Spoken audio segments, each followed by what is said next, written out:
The alarm on my console did not sound like danger. It sounded like a mistake. A single contact, unmarked, sitting motionless at the edge of contested space, exactly where no vessel should be able to sit without an escort, a beacon, or a death wish. I stared at the reading for 3 full seconds before I called it in, because my mind kept insisting that the sensors had failed rather than accept what they were telling me. My name is Varro Athene Dross, 3rd officer of the Concorde cruiser Halvin Wake, and on the day everything changed, I was bored. That boredom is worth remembering, because I never felt it again after that day, not once, not in 11 years of service since. The Concorde had existed for longer than any single species could remember, without archives to remind them. We were an alliance of worlds that had agreed, ages ago, to stop destroying each other and start managing each other instead. It worked. Mostly. Peace through structure. Peace through rank. Every species had its place in the order, and every place had been earned through some combination of age, strength, or usefulness. The order was not always fair, but it was stable, and stability was worth more to us than fairness ever could be. Humanity did not fit anywhere in that order.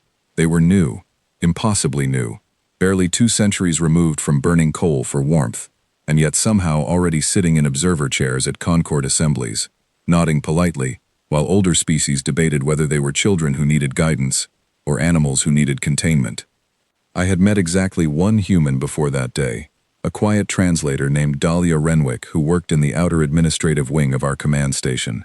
She smiled a great deal and asked a great number of questions, and never seemed bothered by how little authority she was given.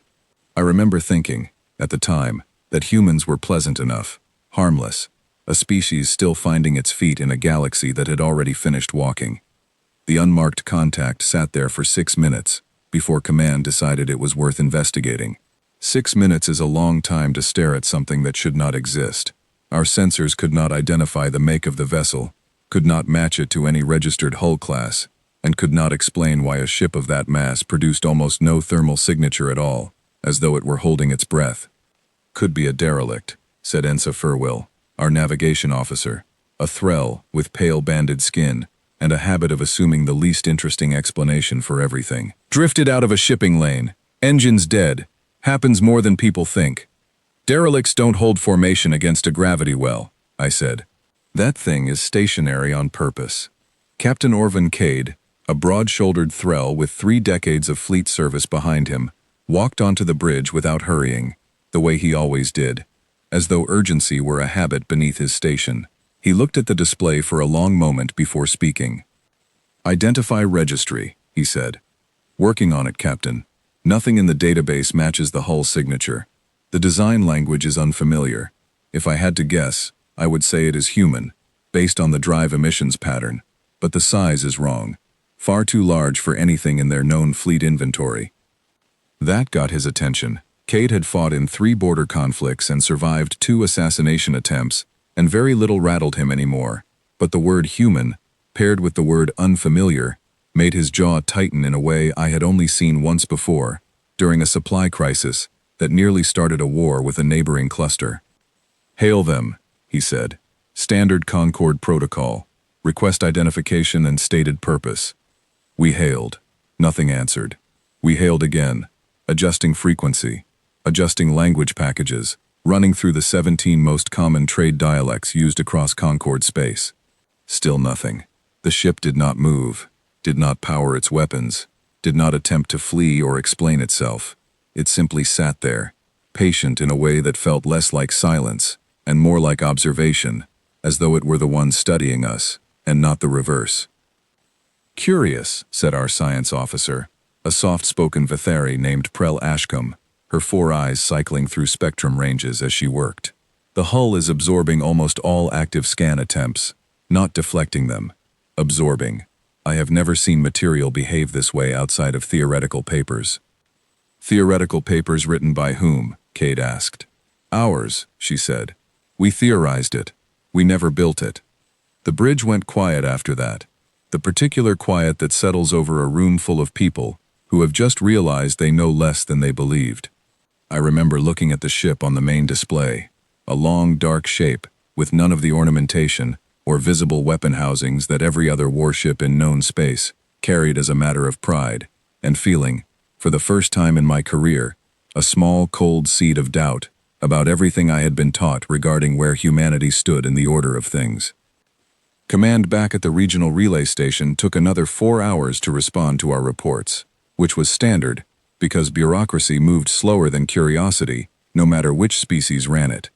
In that time, the unmarked vessel did not move a single meter. It did not attempt contact. It did not power any weapon system we could detect, though Ashcombe kept insisting that our sensors might simply be unable to detect what wasn't meant to be detected.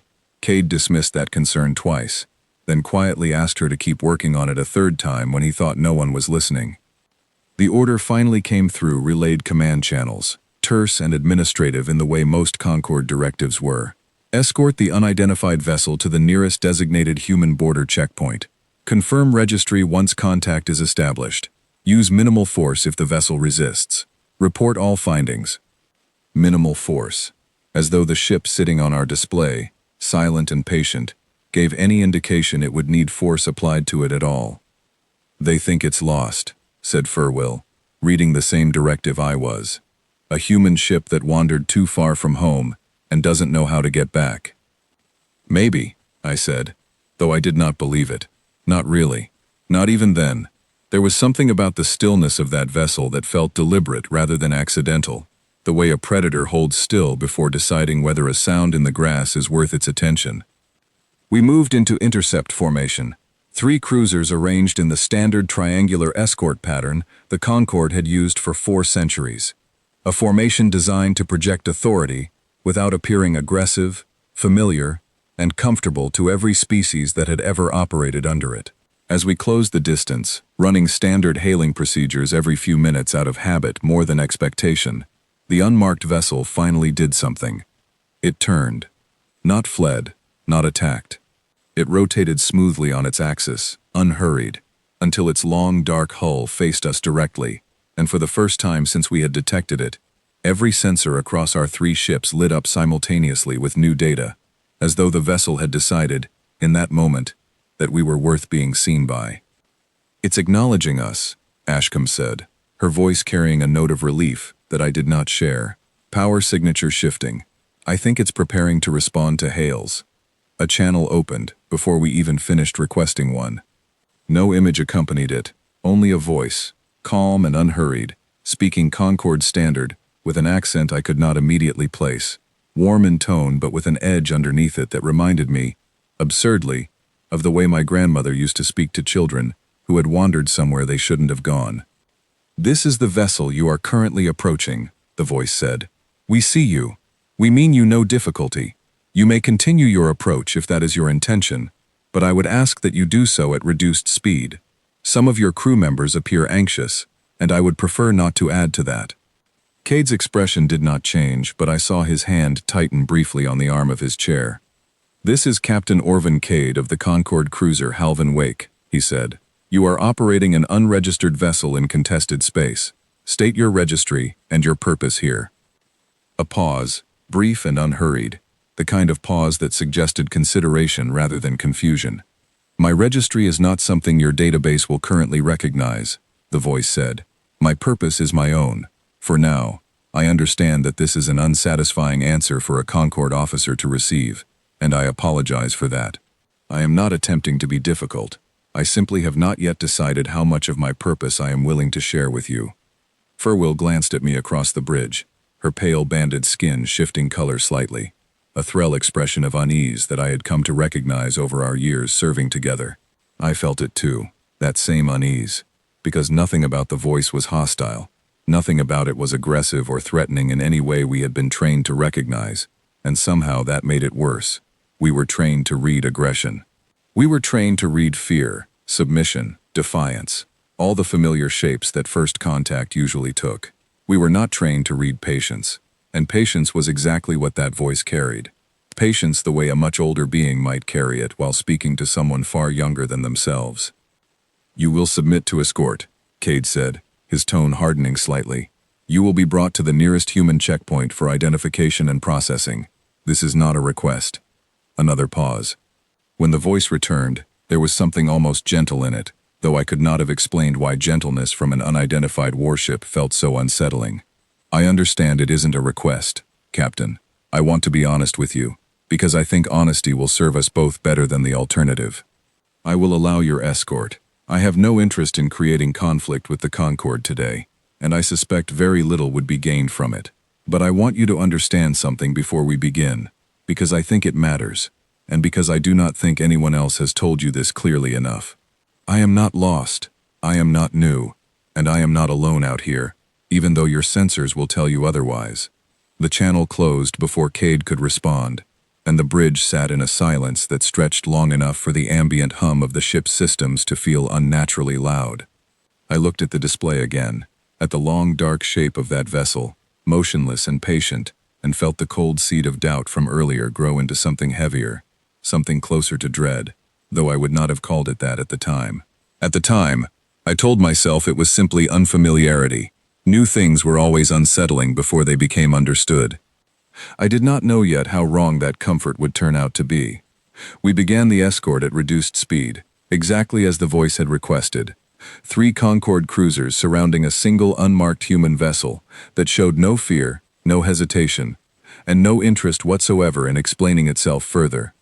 Ashcombe kept running scans throughout the journey, quietly, almost obsessively, and every so often she would make a small sound of frustration when her instruments returned readings that made no sense according to any model she had trained on. "Captain," she said, roughly 2 hours into the escort, "I don't think that ship is alone." Cade turned to look at her. "Explain." "I can't, not fully. There's a gravitational distortion pattern nearby, very faint, the kind you'd get from cloaked vessels holding formation at a distance. I can't confirm it. I can't rule it out either. But if I had to guess, Captain, I would say we are not escorting one ship today. I think we are escorting one ship that we can see." No one on the bridge said anything for a long moment. I looked at the empty space around the unmarked vessel on our display, at the vast dark distances between stars where anything might be hiding, and felt, for the first time since joining the fleet, genuinely and completely unsure of what kind of galaxy I actually lived in. We continued the escort. The unmarked vessel gave us no further trouble, no further words, nothing but its slow and deliberate presence at the center of our formation, patient the way something ancient is patient, waiting for a moment none of us yet understood was already approaching. The journey to the checkpoint took 11 hours at reduced speed, and I spent most of it watching the unmarked vessel on the display, instead of sleeping, which earned me a tired look from Furwill when she found me still at my station, during what should have been my rest cycle. I told her I wasn't tired. That was a lie. I simply did not trust myself to close my eyes, while that ship sat inside our formation, silent and steady, giving away nothing. Ashcombe's suspicion about hidden companions never resolved into anything solid. Her instruments kept returning faint distortions that could have been sensor noise, could have been gravitational echoes from a distant stellar event, or could have been exactly what she feared.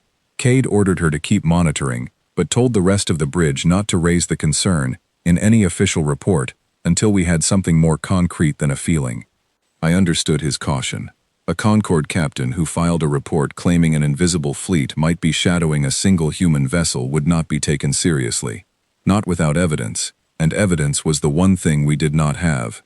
The checkpoint itself was a modest Concorde administrative station, positioned at the edge of human territory, staffed by a rotating mix of species assigned there specifically because they were considered patient enough to handle the tedious work of processing new arrivals.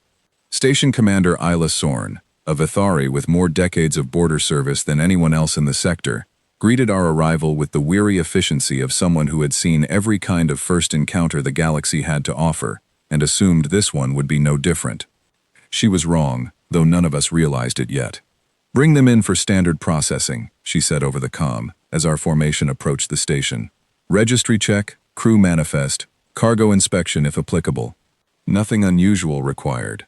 The unmarked vessel did not resist docking procedures, did not argue about inspection protocols, did not do anything that would have justified the tension I still felt sitting in my chest like a stone. It simply complied, gliding into the designated docking bay with a precision that made our own pilots look clumsy by comparison, and powered down to standby exactly as instructed.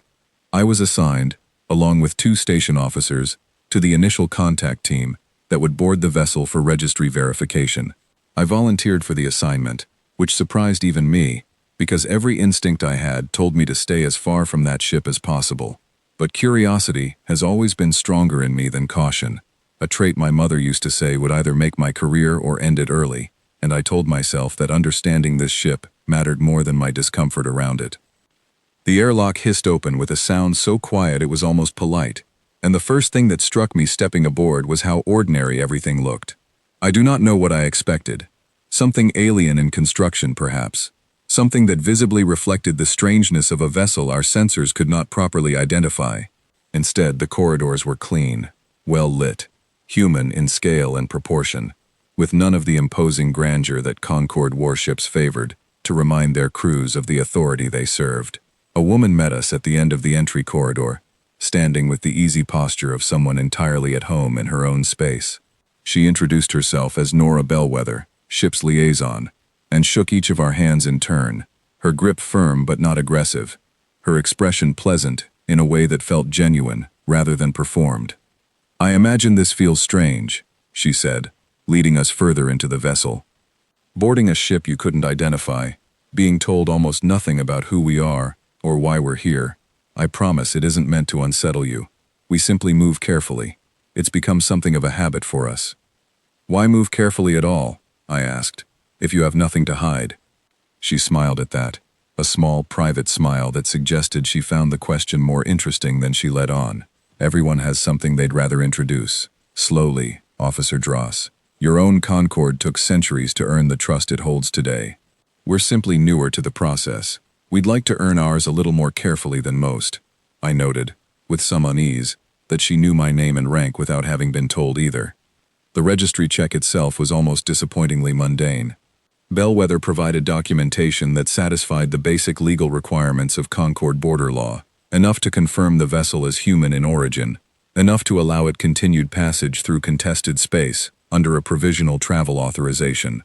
It told us almost nothing about the ship's true capabilities, its actual purpose, or the identity of its captain, who remained absent from the entire proceeding, despite repeated requests for a formal introduction. "The captain sends apologies," Bellwether said, when I asked directly. "Current circumstances require attention elsewhere aboard the ship. I assure you, nothing about that reflects disrespect toward the Concorde or this station. Current circumstances." I filed the phrase away, uneasy without being able to articulate exactly why. We were shown through a handful of common areas during the visit, spaces clearly designed to present an image of unremarkable, almost mundane humanity. Crew members going about ordinary tasks, with the same tired efficiency you might find on any working vessel anywhere in Concorde space. And yet, beneath that carefully maintained ordinariness, I kept noticing small details that did not fit. The way every crew member we passed moved with an economy of motion that suggested extensive training rather than habit. The way conversations quieted, briefly and almost imperceptibly, whenever we walked near certain sealed doors along the corridor. The way Bellwether steered our route with a precision that felt less like a tour and more like a carefully rehearsed performance. Near the end of our visit, as we approached the airlock to return to the station, I asked her the question that had been sitting in my chest since the moment that vessel first appeared on our sensors. "Your captain said something to us, during the intercept, that you weren't alone out here, even though our sensors would tell us otherwise. What did that mean?" Bellwether's expression shifted, just slightly, something more careful settling behind her eyes. "It means what it sounds like, Officer Dross. We rarely travel as alone as we appear to. Is there another vessel nearby? There is always another vessel nearby, when it comes to us. That isn't a threat. It's simply how we've learned to operate, out here, this far from home." She paused, and for a moment, something almost sympathetic crossed her expression. "I know how that sounds. I know what your training has taught you to assume about a species that moves the way we do, speaks the way we do, plans the way we do. I would only ask that you withhold judgment a little longer. I think you'll find the answer isn't what you expect." I did not know how to respond to that, and she did not wait for me to try, guiding the rest of our team back through the airlock with the same easy, unhurried warmth she had greeted us with, as though nothing about the conversation had been unusual at all. Back aboard the Halvan Wake, I reported everything to Cade in careful detail, including the strange comment about not being alone. He listened without interrupting, his expression unreadable, and when I finished, he sat quietly for a long moment before speaking. "Ashcombe's distortion readings," he said finally. "Run them again." "Compare them against Bellwether's statement. I want to know if there's a pattern hiding in that noise." There was. Ashcombe found it within the hour. Faint gravitational echoes scattered across a wide radius around the checkpoint station, consistent with cloaked vessels holding careful formation just beyond effective sensor range. Not one ship, several, possibly many more than several, though the data was too faint to confirm an exact number. "They've been watching this entire encounter," Ashcombe said, her voice tight, with something between fascination and alarm. "From the moment we intercepted that first ship, maybe longer." Cade did not respond immediately. He stood at the center of the bridge, looking at the display, at the quiet human vessel resting in our docking bay, ordinary and unremarkable on the surface, and I watched something settle behind his eyes that I had never seen there before, in all my years serving under him. Not fear, exactly.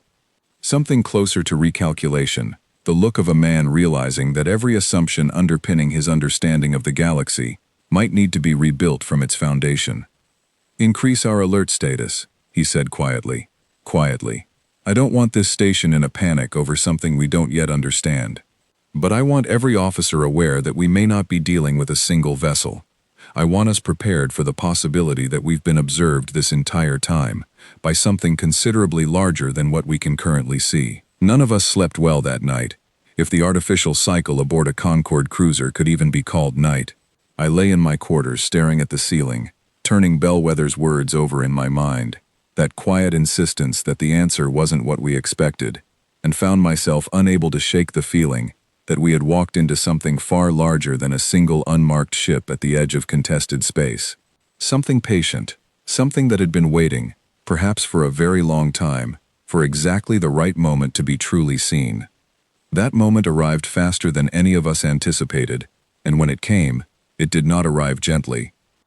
The attack came without warning, 3 days after the human vessel had docked for what was supposed to be a brief administrative delay, before continuing on to deeper human territory. I had almost begun to relax into the strange new normal of sharing a station with a ship we barely understood, when the proximity alarms tore that comfort apart in an instant. "Multiple contacts, unregistered, moving in from the outer approach lanes," Furwill called out, her voice sharp with the particular urgency reserved for moments when training takes over faster than thought. "Formation pattern suggests raider tactics. I count 14 vessels. Correction, 16. They're not slowing down." Raiders were not unusual along this stretch of contested space. Opportunistic groups drawn from a scattering of smaller factions who had never accepted Concorde authority and preferred to test its borders whenever they believed weakness could be exploited. Most raids were small, easily repelled by a single well-armed cruiser, more nuisance than genuine threat. 16 vessels, moving in coordinated formation, was not a nuisance. 16 vessels was a statement. "They're targeting the station directly," Ashcombe said, her 4 eyes cycling rapidly between displays. "And the human vessel, their approach vectors are converging on both." Cade was already moving, crossing the bridge with the controlled urgency of a man who had faced combat before and knew exactly how much of himself he could afford to spend on panic, which was none at all. "Full alert, weapons online. Get the station commander on comms, now," Sorn's voice crackled through moments later, tight with the particular exhaustion of someone who had spent decades hoping this exact scenario would never happen on her watch, and was now facing it regardless. "We don't have the defenses for 16 ships, Captain." "This station was never built for a coordinated assault. I need everything you can give me." "You'll have it," Cade said, and turned to the rest of the bridge. "Furwill, plot intercept courses. Ashcombe, I want continuous scans on that raider formation. Weapon signatures, shield strength, anything that tells us what we're actually facing. Dross, get me a status update on the human vessel. If they're a target too, I want to know whether they're preparing to defend themselves or whether we need to account for protecting them as well." I pulled up what sensor data we had on the docked human vessel and felt something cold settle in my stomach at what I found. "Captain, their systems are powering up, fast. faster than anything in our own engine profiles. But I'm not seeing any distress signal, any request for assistance, nothing that suggests they're preparing to be defended. Then what are they preparing to do? I did not have an answer, and neither did anyone else on the bridge, because in the next moment, the human vessel detached from its docking clamp with a smoothness that suggested the maneuver had been planned and rehearsed, rather than improvised under pressure, and began moving toward the incoming raider formation, with a speed our own cruisers would have needed several minutes of acceleration to match. They're not falling back, Furwill said, disbelief plain in her voice. They're advancing. The raider formation, for its part, seemed entirely unbothered by the presence of a single vessel, moving to meet them head-on, and I understood why, when Ashcombe pulled up the comparative mass readings. 16 ships against 1. Even accounting for whatever unknown capabilities the human vessel possessed, the mathematics of the situation looked catastrophic from where we sat. "Captain, orders?" Furwill asked, tension threading through every word. Cade hesitated only a moment. "Move to support. I don't care how capable that ship claims to be. We are not standing by while 16 raiders overwhelm a single vessel and then turn on this station. Full intercept course. Weapons hot, but hold fire until we have a clearer read on the engagement." Our 3 cruisers surged forward, engines straining to close the distance, and I watched the tactical display with a tightness in my chest that had nothing to do with fear of the raiders, and everything to do with fear of what I did not yet understand about the ship racing ahead of us, into a fight that looked, by every metric available to me, entirely unwinnable. The raider fleet opened fire first, a coordinated volley designed to overwhelm a single target through sheer volume rather than precision, the kind of attack that worked because most vessels simply could not track and counter that many simultaneous threats. I braced for the flash of destruction on our display, for the moment when the human vessel's shields buckled under the weight of 16 ships firing in unison. It did not come. The human vessel moved through the volley in a way that made no sense according to anything I had learned about combat maneuvering, not evading through simple speed or predictable patterns, but shifting through the incoming fire with a precision that felt almost choreographed, as though every shot had been anticipated before it was even fired. Not one impact registered on our sensors. Not one. "That's not possible," Ashcombe whispered, more to herself than to anyone else on the bridge. 16 ships, full volley, 0 impacts. Their targeting solutions would need to predict evasive maneuvers before the maneuvers happen. That requires processing speeds we don't have. That requires processing speeds nobody in the Concorde has. I said nothing, because I had no explanation to offer, and because some part of me, watching that lone ship glide untouched through a storm of weapons fire meant to end it, had already begun to understand that everything I thought I knew about the balance of power in this galaxy was about to be proven wrong in the most direct way possible. "Continue on intercept," Cade said, though his voice had lost some of its earlier certainty, replaced by something more careful, more watchful. "We support regardless. I want eyes on that raider formation's response."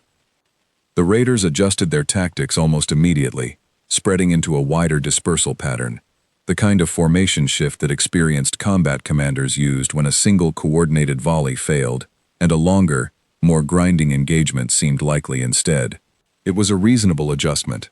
It assumed they were now facing a difficult but ultimately manageable opponent, one that had gotten lucky with a single evasion and would eventually be worn down through sustained pressure. They were not facing a difficult opponent. I understood that with growing certainty, as I watched the human vessel's engine signature spike on our sensors, power readings climbing past anything our own systems were rated to handle, and I felt Furwill go very still beside me, the particular stillness of someone realizing they are witnessing something that will change how they understand the universe for the rest of their life. "Captain," Ashcombe said quietly, "I don't think we're supporting them anymore. I think we're about to watch something none of us are prepared for." Cade did not respond, his attention fixed entirely on the display, and I found myself unable to look away either, caught in the same helpless fascination that had settled over the entire bridge, as the lone human vessel finished its approach into the heart of the raider formation, and, for the first time since we had detected it drifting silently at the edge of contested space, finally showed us what it had been holding back. I will not pretend, looking back on that moment now, that I understood immediately what I was watching. Understanding came later, in pieces, assembled slowly over the following hours, as reports filtered in, and sensor logs were reviewed and re-reviewed by officers who kept insisting the data had to be flawed because nothing else made sense. In that first instant, all I understood was that something enormous had been unleashed, something that had been coiled and waiting inside that quiet, unremarkable-looking ship since the moment it first appeared on our screens, and that whatever certainty I had carried about humanity's place in the galactic order was about to be burned away entirely. The Raider formation, 16 ships strong, confident in their numbers and their coordinated tactics, had no idea what they had just provoked. Neither, if I am honest, did we. We had escorted that vessel believing we understood the shape of the threat, or the absence of one, that it represented. We had processed its registry, toured its corridors, spoken with its liaison, and convinced ourselves that whatever mystery remained was manageable, containable, ultimately explainable, within the frameworks we already trusted. We were about to learn how wrong that comfort had been, and the galaxy along with us. What happened next took 11 minutes according to the ship's log, though it felt, watching it unfold, like it happened both instantly and across an unbearable stretch of time, the way genuinely shocking moments always seem to distort themselves in memory. I have gone back to that recording more times than I can count in the years since, and even now, knowing exactly what comes next, I still find myself tensing at the first frame. The human vessel did not open fire the way any Concorde ship would have. There was no opening volley, no announcement of intent, no visible weapon discharge that our sensors could immediately categorize.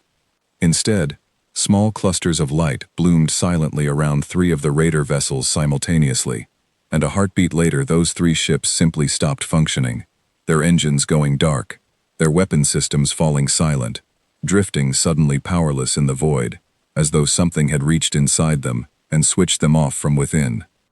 "What was that?" Furwill asked, her voice barely above a whisper.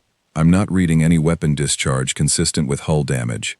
Those ships aren't destroyed. They're disabled." Ashcombe's hands moved rapidly across her console, pulling every scrap of data she could gather. Some kind of directed energy interference. It's disrupting their systems at a level I've never seen. Not explosive, precise. They're targeting specific internal components without breaching the hull at all. I watched the remaining 13 Raider vessels scatter in response, their coordinated formation collapsing into panicked individual maneuvers as their commanders realized, too late, that whatever they had encountered bore no resemblance to anything their tactics had been designed to counter.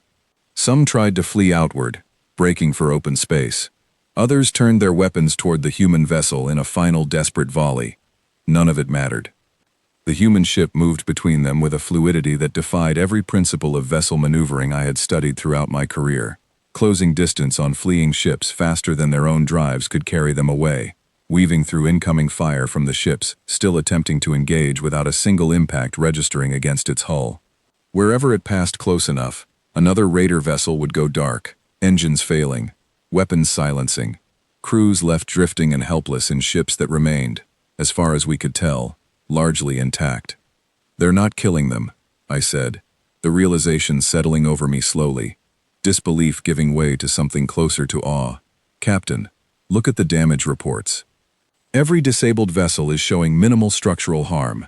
They're disabling the crew's ability to fight, not destroying the ships outright." Cade said nothing for a long moment, his eyes fixed on the display, watching a single vessel systematically neutralize a force 16 times its own number, without suffering a single confirmed impact against its hull. When he finally spoke, his voice carried a weight I had never heard from him before, something between professional assessment and quiet, unwilling reverence. "That's restraint," he said. "That's not the maximum of what that ship can do. That's the minimum they judged necessary." The engagement ended not with an explosion or a dramatic final confrontation, but with a kind of anticlimax that felt, in its own way, more unsettling than violence would have been.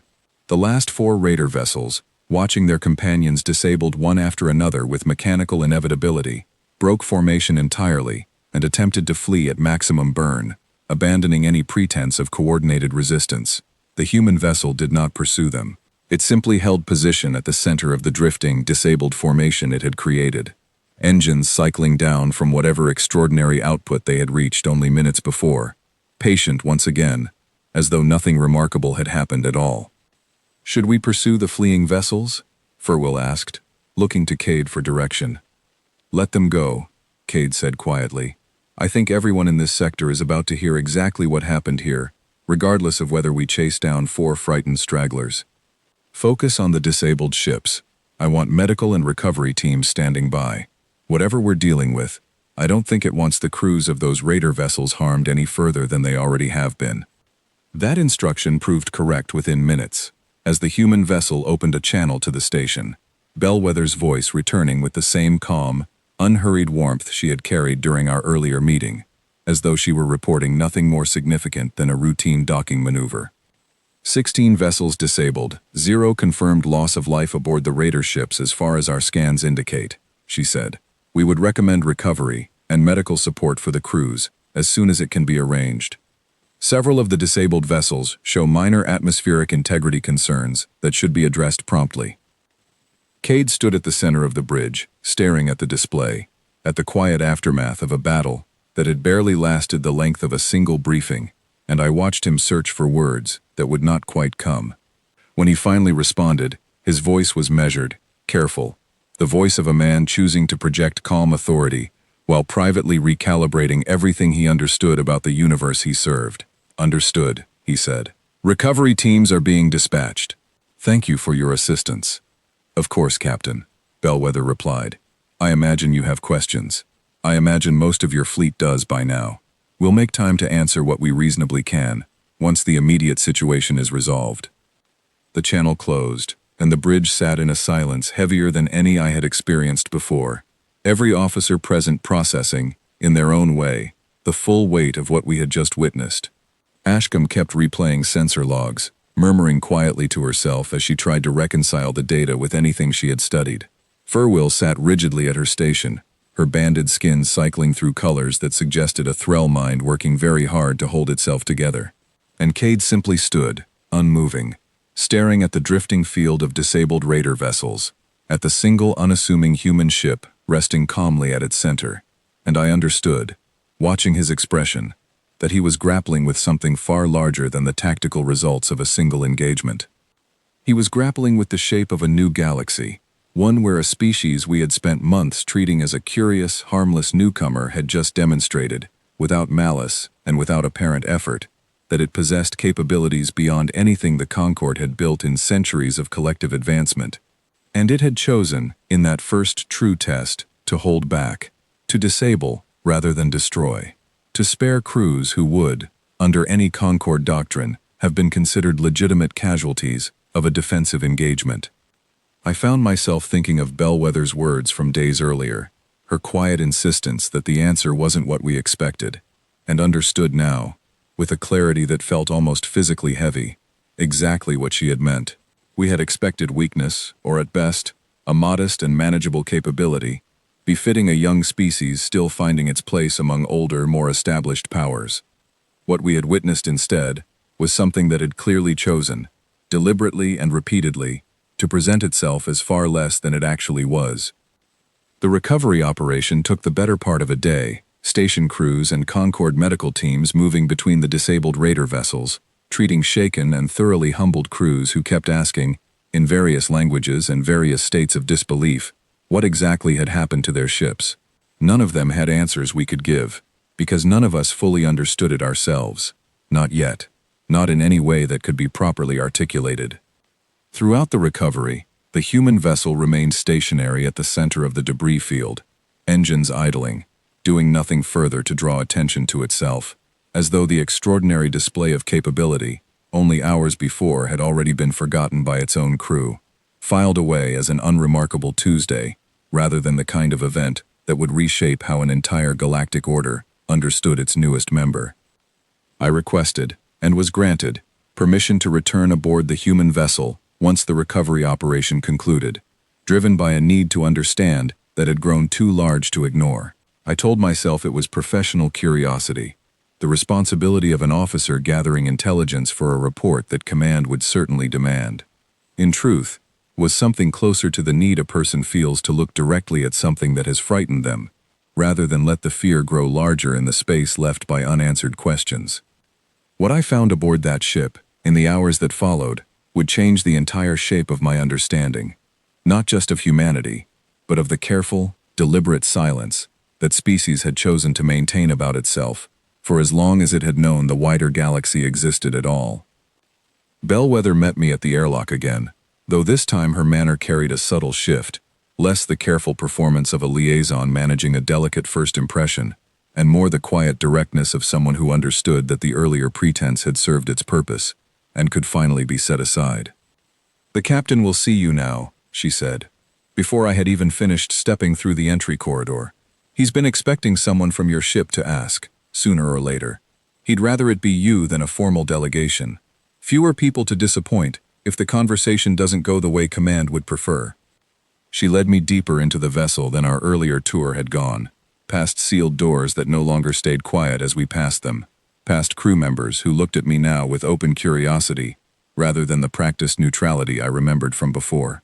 Something had changed aboard this ship, and I understood, walking through it, that the change was simply the removal of a mask that had never been particularly comfortable to wear in the first place. The captain's quarters were smaller and plainer than I expected, given everything I had witnessed that ship do only hours earlier. A single desk, a handful of personal items, a window showing the drifting debris field still being cleared outside. The man behind the desk rose as I entered, tall, unremarkable in appearance, with the kind of tired, steady eyes that suggested he had carried more than most people his age should have to. "Captain Elias Thorne," he said, extending a hand. "I understand you have questions, Officer Dross. I'll try to answer what I reasonably can."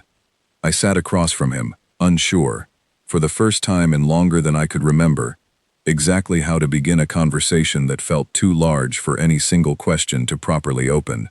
In the end, I simply asked the thing that had been sitting heaviest in my chest since watching those 16 raider vessels go dark one after another, without a single life lost.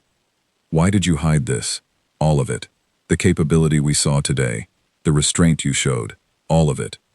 Why let the Concord believe you were still finding your feet?" Thorne was quiet for a moment, considering the question with the care of someone who had turned it over in his own mind many times before. "Because we know what it costs. Better than almost anyone else you'll meet out here. We didn't come to this power gently, Officer Dross. We came to it through our own history, through mistakes that nearly destroyed us, long before we ever left our own world. When you carry that kind of knowledge, you learn to be careful about how loudly you announce what you're capable of." "The Concord judges strength as a matter of standing," I said. "You could have claimed a place in the order befitting what we saw today.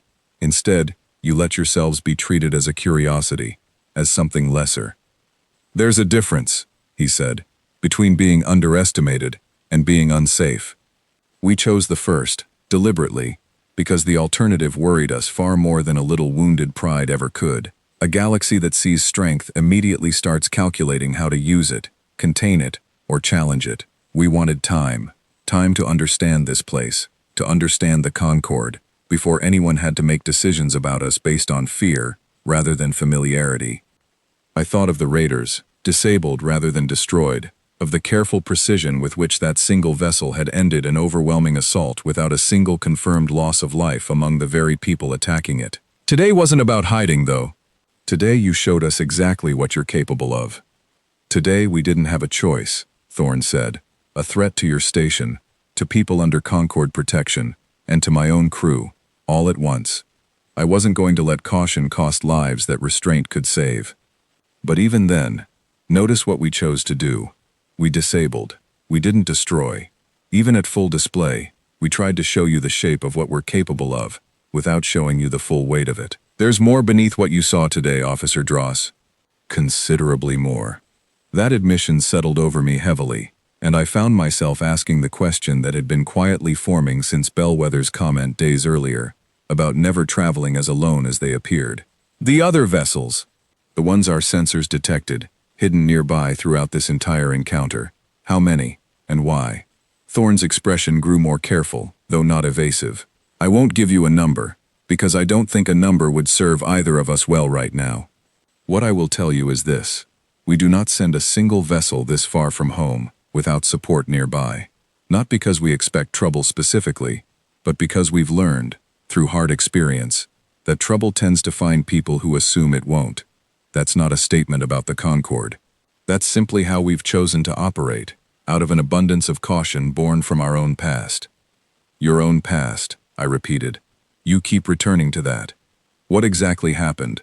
That a species barely 2 centuries removed from its own planet's surface carries this kind of caution so deeply? Thorn looked at me for a long moment, and something in his expression shifted, grew heavier, older than his years should have allowed. We nearly ended ourselves, more than once, before we ever looked up and realized there was a galaxy beyond our own sky. We built weapons capable of erasing entire regions of our world, and for a long stretch of our history, only the fragile agreement of people who deeply distrusted one another kept those weapons from ever being used in anger. We know, in a way I don't think most species out here have ever had to learn firsthand, exactly what unrestrained strength does to everyone who touches it, including the ones who wield it. That knowledge shaped us. It's the reason we lead with patience rather than power, even now, even after everything we've since become capable of. I sat with that for a long moment, turning over everything I had witnessed, and everything I thought I understood about my own species' assumptions regarding humanity's place in the galactic order. The Concorde believed you were young, undeveloped, a species still needing guidance and protection while it found its footing among older powers. I know, Thorn said, something almost gentle entering his voice, and in some ways, that assumption wasn't entirely wrong. We are young, relative to most of the species you've built your order around. But young doesn't always mean weak, Officer Dross. Sometimes young simply means recently and violently taught. We learned our lessons faster than most species do, because our own history gave us very little choice in the matter. Were you observed? I asked, the question arriving almost before I had fully formed it in my own mind. Before your admission into the Concorde, was your capability already known, quietly, by someone higher in the order than the rest of us realized? Something flickered across Thorn's expression, brief and difficult to read, and when he answered, his voice carried a careful precision that told me the answer mattered a great deal more than the simple words suggested. I think that's a question better asked of your own counsel than of me, Officer Dross. I'll say only this. We were not admitted to the Concorde because anyone believed us harmless. We were admitted because someone, somewhere in your hierarchy, judged that watching us closely from within your structure was wiser than leaving us entirely outside it. I imagine that decision is going to look very different to a great many people, now that today's events have made their way through your reporting channels. I left that conversation with far more questions than I had arrived carrying, though the shape of my understanding had shifted in a way that felt permanent, irreversible, the way understanding tends to shift once you've seen something you can no longer unsee. Humanity had not stumbled into the Concorde as an eager, underprepared newcomer grateful for whatever scraps of standing older species chose to grant it. It had walked in deliberately restrained, deliberately patient, carrying a capability it had chosen, again and again, not to reveal, waiting for a reason significant enough to justify the risk of finally being seen clearly. Today had given them that reason, and I suspected, walking back toward my own ship through corridors that suddenly felt far less ordinary than they had only hours before, that the entire galaxy was about to spend a very long time reckoning with exactly what that meant. News of the engagement reached the wider Concorde faster than any of us anticipated, carried not through official channels first, but through the frightened, half-coherent reports of the 4 raider vessels that had fled the debris field and scattered word of what they had witnessed to every contact willing to listen. By the time Command formally requested our full incident report, 3 separate news networks across Concorde space had already produced their own dramatized versions of the encounter, most of them wildly inaccurate, all of them united by a single unmistakable thread. Humanity was not what anyone had believed it to be. Station Commander Sorn called an emergency briefing 2 days after the engagement, gathering senior officers from every vessel still docked at the checkpoint, alongside representatives patched in remotely from the regional relay station. I attended alongside Cade, Furwill, and Ashcombe, and I remember the room feeling smaller than it should have, crowded not with bodies, but with the sheer unresolved tension of everyone present, trying to process the same overwhelming shift in understanding at once. The Council has requested a full accounting, Sorn said, her voice carrying the particular strain of someone who had spent 30 years managing a quiet border post and never expected to become the center of a galaxy-spanning controversy. They want to know everything. Capability assessments, tactical analysis, any indication of hostile intent, and they want recommendations, which is the part I imagine none of us feel remotely qualified to give. There was no hostile intent, Cade said, his voice steady, despite the weight clearly sitting behind it. I want that stated clearly, on record, before anything else. That vessel defended this station and its own crew against an unprovoked assault. It showed remarkable restraint in doing so. 16 ships disabled, 0 confirmed loss of life among the very people attacking it. If the Council wants to characterize that as a threat, they'll be doing so against the direct evidence of what actually happened. A representative from the regional relay, a sharp-voiced Vithari named Corwin Ashvale, leaned forward on his display feed with visible skepticism. Restraint shown once, under observation, in a scenario where restraint cost them nothing. That's not the same as trustworthiness, Captain. A species capable of disabling 16 vessels without effort could just as easily destroy them, and everyone in this briefing knows it. The question the Council actually needs answered isn't whether they showed restraint today. It's what happens the day they decide restraint no longer serves them. The room fell into an uneasy quiet at that, because Ashvale was not wrong, not entirely, and I found myself thinking of Thorne's careful words during our conversation. His insistence that humanity understood, more deeply than most species ever had to learn firsthand, exactly what unrestrained strength cost everyone who wielded it. That knowledge felt reassuring in the privacy of his quarters. It felt considerably less reassuring stated aloud in a room full of officials already calculating how much fear the situation warranted. I spoke with their captain directly, I said, drawing several surprised glances from around the room. He told me their restraint isn't circumstantial, it's philosophical. Their own history nearly destroyed them through unrestrained power, long before they ever encountered the Concord. He said that history is the reason they lead with patience rather than strength, even now. A convenient story for a species that clearly benefits from being underestimated, Ashvale said. Convenient or not, Cade cut in. It matches the evidence. If they wanted this galaxy to fear them, today was the perfect opportunity to demonstrate exactly why fear was warranted. Instead, they minimized harm at every possible turn, even toward people actively trying to kill them. I don't know what conclusions the Council intends to draw from that, but I'd be cautious about assuming the worst, when the actual behavior we witnessed points so clearly toward the opposite. The briefing stretched for hours, opinions splitting along lines that would come to define Concord politics for months afterward. Some officials, like Ashvale, argued for immediate containment measures, restricted movement, expanded monitoring, anything that might limit humanity's ability to leverage this newly revealed capability before anyone fully understood its extent. Others, more cautiously, argued for exactly the opposite, suggesting that heavy-handed containment risked provoking the very conflict everyone claimed to be trying to prevent, and that a species which had shown this much restraint, under genuine threat, deserved, at minimum, the chance to explain itself fully, before judgment was rendered. I said little during the later portions of the briefing, my mind still circling Thorne's careful, unfinished answer about whether humanity had already been quietly observed by someone higher in the Concord hierarchy before their formal admission. If that were true, and I found myself increasingly certain that it was, then today's revelation was not truly a surprise to everyone in the Order. Someone somewhere near the top of that ancient, careful structure had already known, or at least strongly suspected, exactly what humanity was capable of, and had made the deliberate choice to admit them anyway, to place them under Concord oversight, rather than leave them entirely outside it.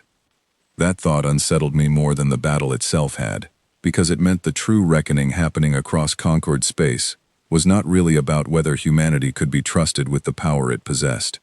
It was about whether the Concord itself could be trusted, its oldest and most established members having apparently known, or guessed, something the rest of us were only now beginning to understand, and having chosen silence over transparency for reasons none of us had yet been given. The briefing ended without resolution, as I suspected everyone in the room understood it would from the beginning. No single meeting could settle a question this large, this consequential, This thoroughly unprecedented in the long history of the Concorde's careful, structured peace. What it did produce, however, was a clear sense that the galaxy standing outside that briefing room was already a fundamentally different place than the one that had existed only a few days earlier, whether the Council was prepared to acknowledge it yet or not. I returned to my quarters that night, carrying a weight I had not expected to feel, a mixture of awe and unease that refused to settle into anything simple. I thought of Thorne's tired, steady eyes, of Bellwether's quiet insistence that the answer would not be what we expected, of the extraordinary, almost gentle precision with which that single vessel had ended a battle without a single life lost among its attackers. And I thought, too, of Ashvale's sharp, uncomfortable question, the one none of us had truly been able to answer. What happened the day restraint no longer served them? I did not have an answer. I suspected, lying awake in the dim quiet of my quarters, that very few people across the entire Concorde did either, and that the coming weeks would be spent by every government, every council, every ordinary citizen who had heard even a fragment of what happened at that checkpoint station, trying to reach some kind of answer of their own. Whether those answers would bring the galaxy closer together, or push it toward a fracture none of us yet understood, I could not say. I only knew, with a certainty that had not existed in me before that day, that nothing about how we understood humanity, or ourselves, would ever be quite the same again. The formal council session convened 3 weeks later, held at the Central Concorde Assembly Hall, a place I had only ever seen through recorded broadcasts and never expected to witness in person. Cade was summoned to testify directly regarding the engagement, and through a combination of persistence and what I suspect was simple curiosity on the part of the presiding elders, I was permitted to attend as a supporting witness, seated near the back of a chamber that felt far too grand for the uncertain, searching conversation about to take place within it. Humanity sent its own representatives to speak on its behalf, a small delegation led not by Thorne, who remained with his ship, but by a calm, measured diplomat named Louisa Farrow, whose quiet authority reminded me, in ways I could not quite articulate, of both Bellwether and Thorne at once, as though the entire species shared some underlying temperament that expressed itself differently depending on the role required of it. The session opened with the same tensions that had dominated our earlier briefing, older delegates pressing hard on questions of containment, oversight, and the uncomfortable reality that a member species barely admitted into the Concorde structure had apparently possessed capability enough, all along, to reshape the balance of power across contested space, without anyone else's knowledge or consent. Farrow answered each question with the same unhurried patience I had come to recognize as characteristic of her people, neither defensive nor apologetic, simply steady, offering explanation without ever quite offering submission. "You ask why we did not announce this capability sooner," she said, at one point, addressing the full assembled council, with a calm that filled the enormous chamber more completely than raised voices could have managed. "I would ask, in return, what kind of welcome you believe we would have received, had we done so. Would this council have admitted a newly encountered species already capable of what you witnessed at that checkpoint station, without hesitation, without suspicion, without years of careful negotiation and oversight first? I think we both know the honest answer to that question, and I think it explains our caution far better than any speech I could offer today." A long silence followed that statement, broken eventually by an elder Vithari counselor named Ressa Ombervale, whose long tenure on the council had earned her a reputation for cutting directly through diplomatic hedging toward the heart of any matter under discussion. "You've made your caution understood," Ombervale said. "What this council needs from you now, Ambassador Farrow, is not further explanation of your restraint, but some indication of your intention going forward. You possess capability this council did not know existed within its own membership. That capability has now been demonstrated publicly, permanently, in a way that cannot be walked back. What does humanity intend to do with that knowledge, now that it can no longer be quietly held in reserve?" Farrow considered the question with the same unhurried care she had shown throughout the session. "We intend to do exactly what we have done since our admission to this Concorde, Counselor. Protect what deserves protecting, restrain what our restraint can still serve, and earn, through action rather than assurance, whatever trust this body is eventually willing to extend us. We are not asking to be placed above your existing order, We are asking only that our place within it finally reflect what we've actually shown ourselves capable of, rather than the assumptions this council held before that capability was ever revealed. The session continued for the better part of 2 more days, arguments circling the same fundamental tension from every conceivable angle. Fear balanced uneasily against the plain evidence of restraint humanity had shown, when restraint cost them the most. I watched delegates who had entered the chamber convinced of humanity's danger leave it, days later, still uncertain but visibly less certain of their original conviction, and I watched others, who had arrived hopeful for immediate alliance, grow more cautious as the full weight of what had been hidden settled properly into their understanding. In the end, the council reached no single sweeping resolution, which I came to understand, over the following months, was itself the closest thing to an honest outcome the situation could have produced. Humanity was not elevated to some new elevated tier within the Concord hierarchy, nor was it subjected to the heavy-handed containment measures Ashvale and delegates like him had originally pushed for. Instead, something quieter and more complicated took shape, a gradual, careful renegotiation of standing that would continue for years afterward, built one small agreement at a time, rather than through any single dramatic declaration. What did change, immediately and unmistakably, was the way the rest of the galaxy looked at humanity.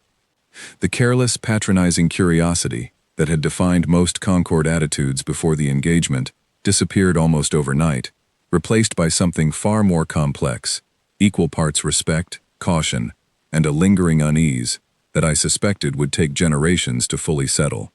Species that had barely acknowledged humanity's presence in council sessions before began seeking direct contact, some hoping for alliance, others simply hoping to better understand a power they now recognized they had badly underestimated. I returned to service aboard the Halvan Wake in the months that followed, and though the routines of border patrol and administrative escort continued much as they always had, I found myself changed in ways that reshaped how I approached every encounter afterward. I no longer assumed I understood the true measure of anything, simply because its surface appeared familiar or unremarkable. I had learned, in the clearest way possible, that restraint was not the same as weakness, and that patience, chosen deliberately and carried consistently, could conceal capability far more effectively than any attempt at genuine concealment ever could. I spoke with Thorne once more, several months later, when the Aldermore passed briefly through our sector on a diplomatic escort assignment of its own.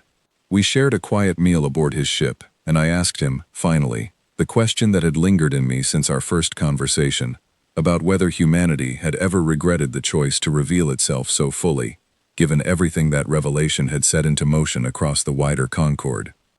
He considered the question for a long moment before answering, the same careful weight in his expression that I remembered from our first meeting.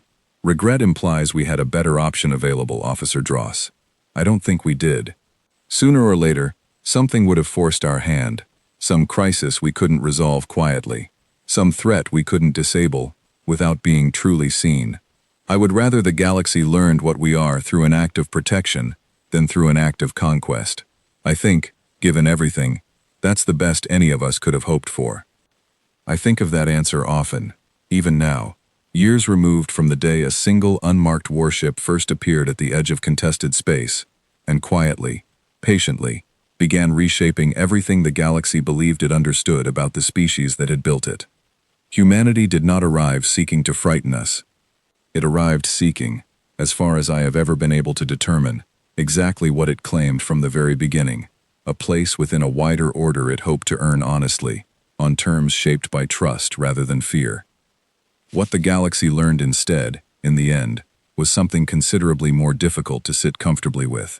That the newest, youngest member of its ancient order had, all along, carried strength enough to reshape the balance of power entirely, and had chosen, again and again, not to use it, not because it lacked the will, but because it understood, more deeply than any of us had given it credit for, exactly what that kind of strength could cost, if it were ever wielded carelessly.